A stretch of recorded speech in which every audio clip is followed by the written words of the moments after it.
በጌታችንና በመድኃኒታችን በኢየሱስ ክርስቶስ ስም ሰላምታችንን እናቀርባለን።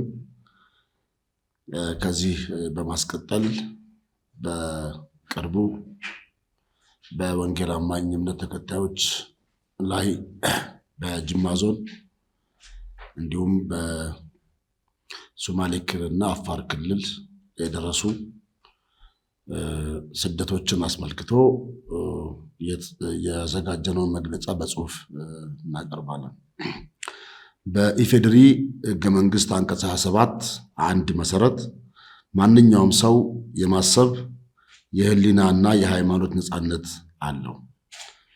ይህ መብት ማንኛውም ሰው የመረጠውን ሃይማኖት ወይም እምነት የመያዝ ወይም የመቀበል ሃይማኖቱንና እምነቱን ብቻ ወይም ከሌሎች ጋር በመሆን በይፋ ወይም በግል የማምለክ፣ የመከተል፣ የመተግበር፣ የማስተማር ወይም የመግለጽ መብትን ያካትታል በሚለው መሰረት በአንቀጽ 27 ቁጥር 3 ላይ ማንኛውም ሰው የሚፈልገውን እምነት ለመያዝ ያለውን ነፃነት በኃይል ወይም በሌላ ሁኔታ ለማስገደድ፣ መገደብ ወይም መከልከል አይቻልም ይላል።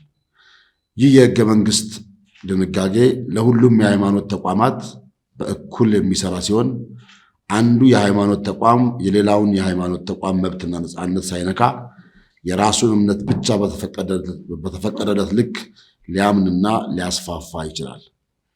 በግለሰብም ይሁን ደረጃ ቢሆን ከቅርብ ጊዜ ወዲህ ሃይማኖታዊ መልክ ያላቸው ጥላቻ አዘል ክርክሮችና ጸብ ቀስቃሽ ድርጊቶች በሀገራችን ኢትዮጵያ በማህበራዊ ሚዲያዎች በስፋት ሲሰራጩ ይታያሉ።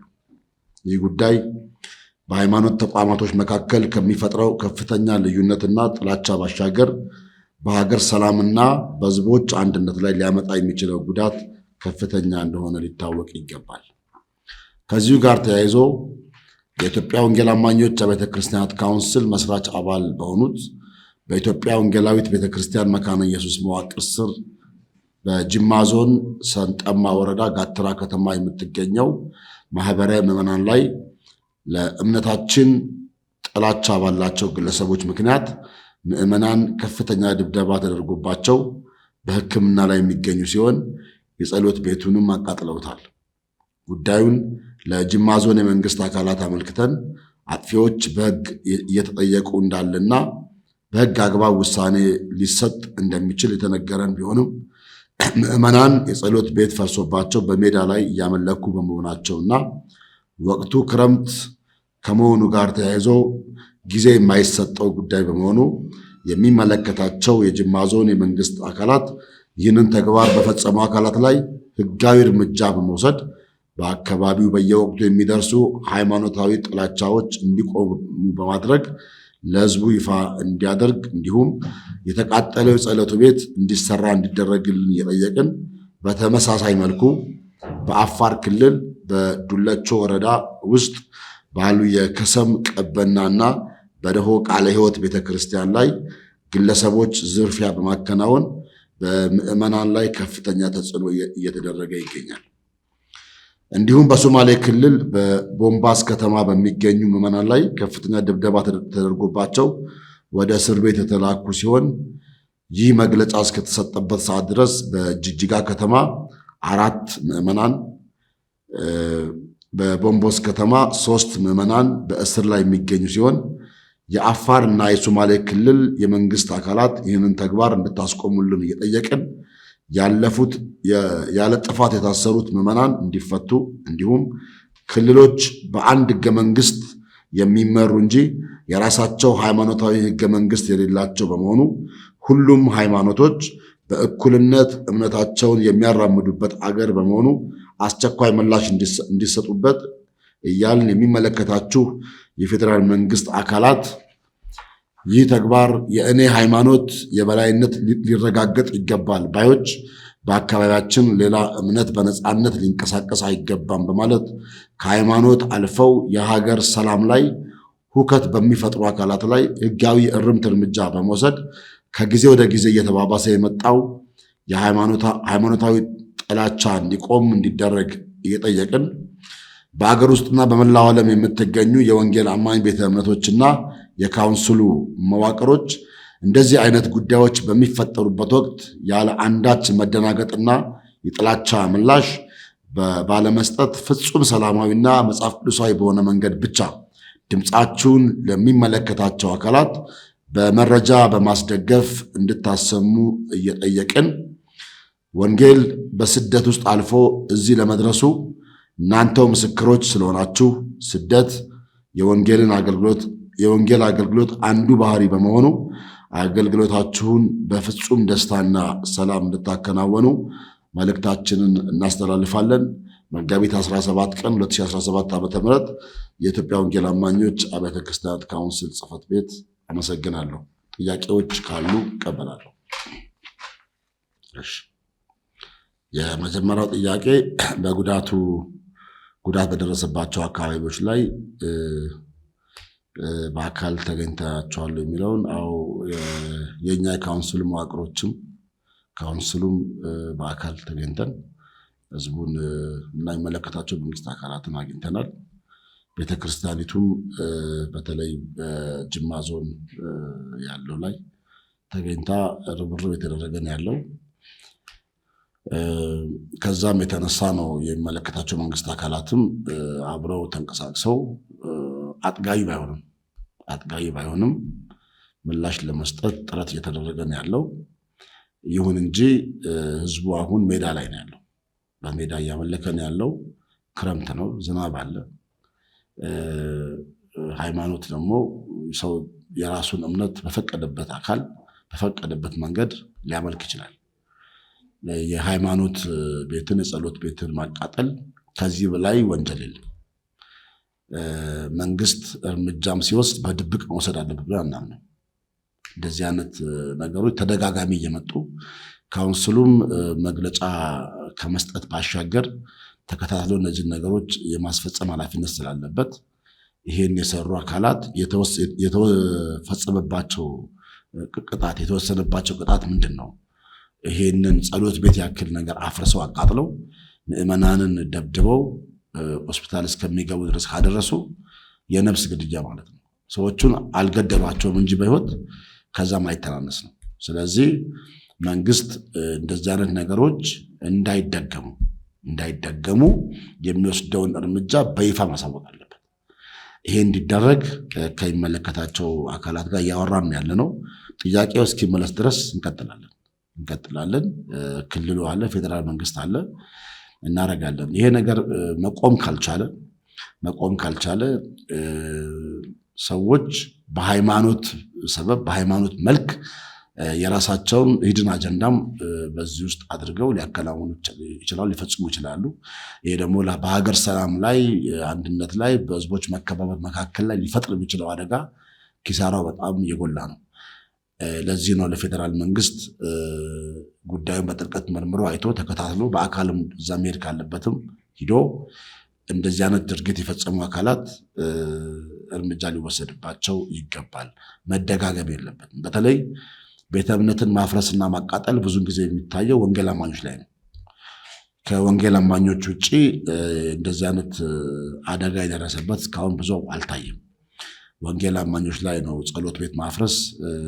በቅርቡም እንደዚሁ ኢሉባቦር አካባቢ አንድ ጸሎት ቤት እንደዚሁ ማፍረስ ማቃጠል አድርገው ሰዎቹንም ጎድተዋቸዋል። የዞኑ አስተዳዳሪ የወሰደውን እርምጃ አላሳወቀንም። እዛ ላይ ጥንቃቄ ቢደረግ፣ እዛ ላይ ቢሰጥ መግለጫ የሆነው አይደገምም። ስለዚህ የሚዲያ አካላት እዚህ ያላችሁም ምናልባት ይሄ መልእክት የሚደርሳችሁ በሀገር ውስጥ በመላው ዓለም የምትገኙ ማህበራዊ ሚዲያ ላይ በተለይ የምትሰሩ ይሄ መልእክት ለሚመለከታቸው መንግስት አካል ደርሶ ውሳኔ እስኪያገኝ ድረስ ጥያቄው በተለያየ መንገድ መቆም የለበትም።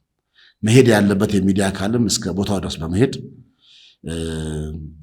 የተለያዩ ፕሮግራሞችን መስራት ያስፈልጋል። እውነታውን ማውጣት ያስፈልጋል። እውነት ያልሆነን ነገር ነው ማናወጣው እንጂ እውነት የሆነን ነገር ሪያሊቲውን ነገር በአካልም ደርሰን ያገኘናቸው መረጃዎች አሉ።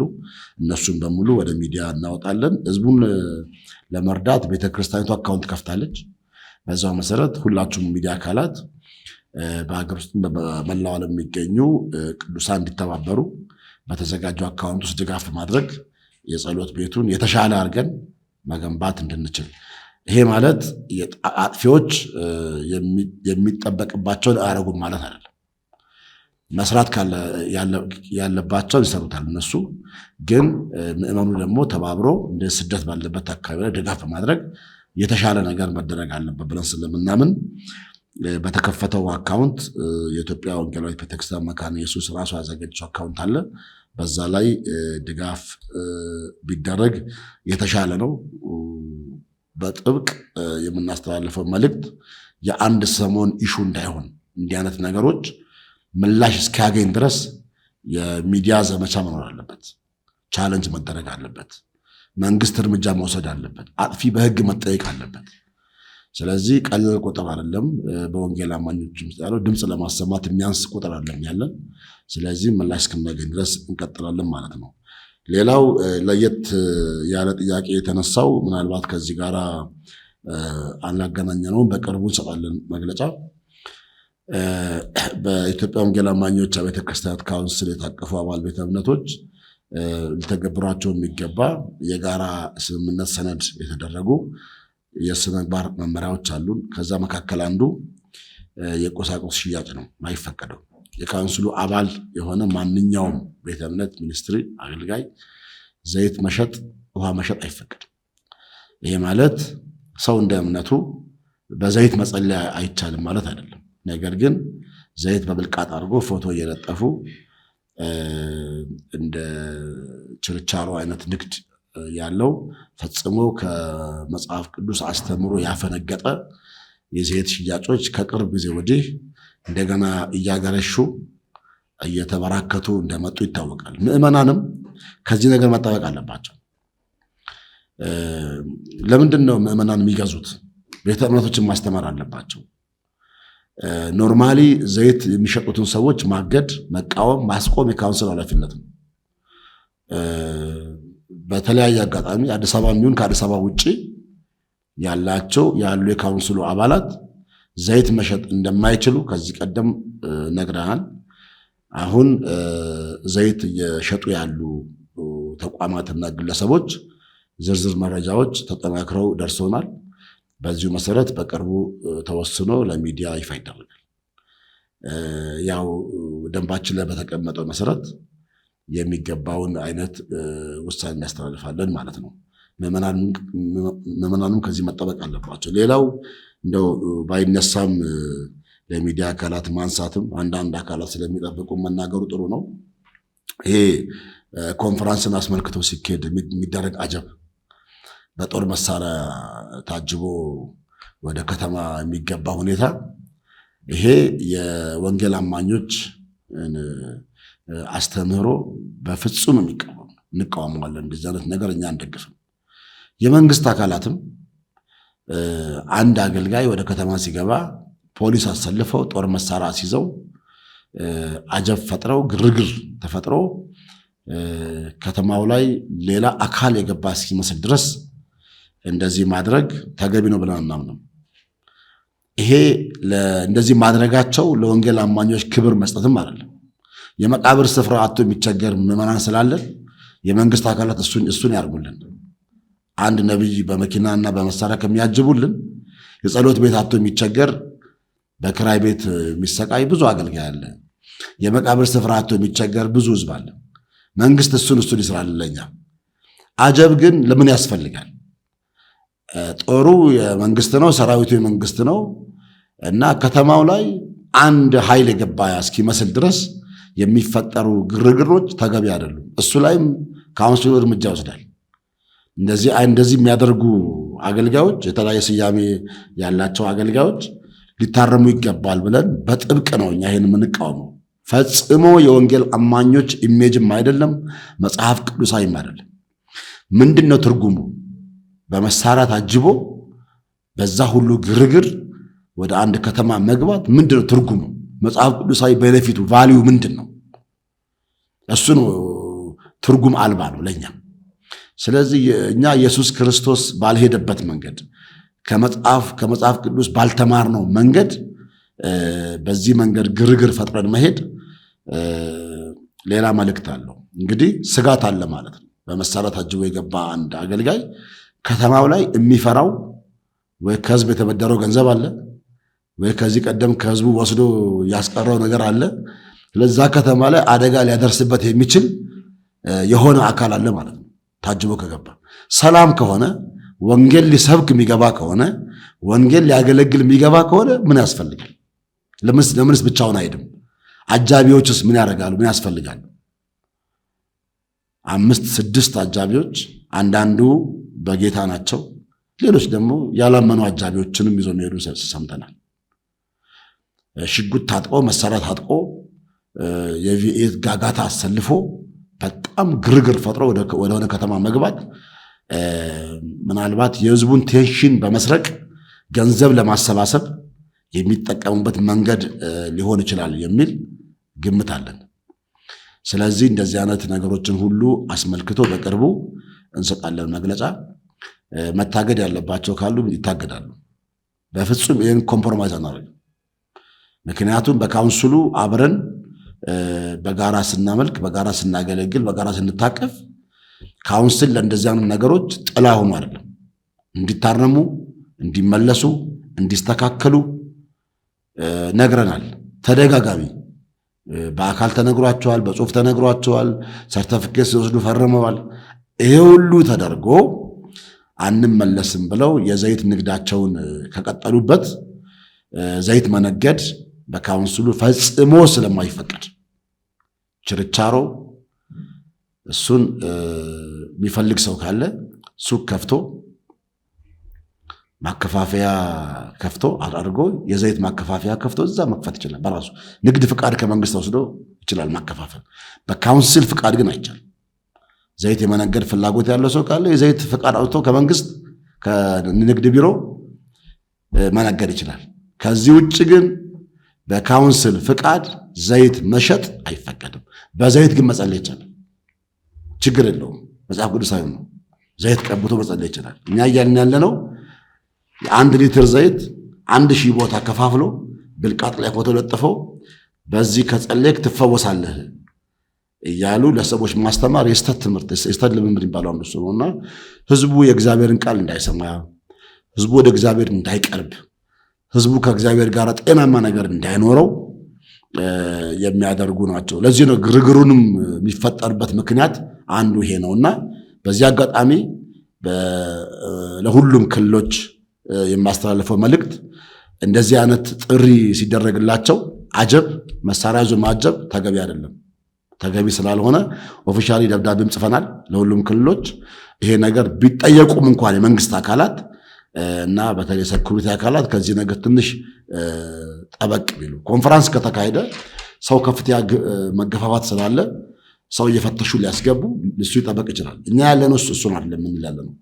አንድ አገልጋይ ሲገባ ግን ለአገልጋዩ አቀባበል ለማድረግ 6-7 ፓትሮል መሳሪያ ይዞ አገልጋዩ መሃል አድርጎ የሚደረገው አጀብ ይሄ ከኛ አስተምሮ ውጭ ነው። አይፈቅድም። የኛ አስተምሮ ስለማይፈቅድ ይሄንን ነገር እንዲያቆሙ ሲጠየቁም እነሱ ኖ እንዲሉ በዚህ አጋጣሚ ለነሱ መልእክት አስተላልፋለሁ። ዘይት የምትሸጡ አገልጋዮችም አቁሙ፣ አትሽጡ። በዘይት ግን ጸልዩ። ሊስት አድርገናል። እዚህ ውስጥ ያሉትን አገልጋዮች በቅርቡ ይፋ እናደርጋለን። አመሰግናለሁ።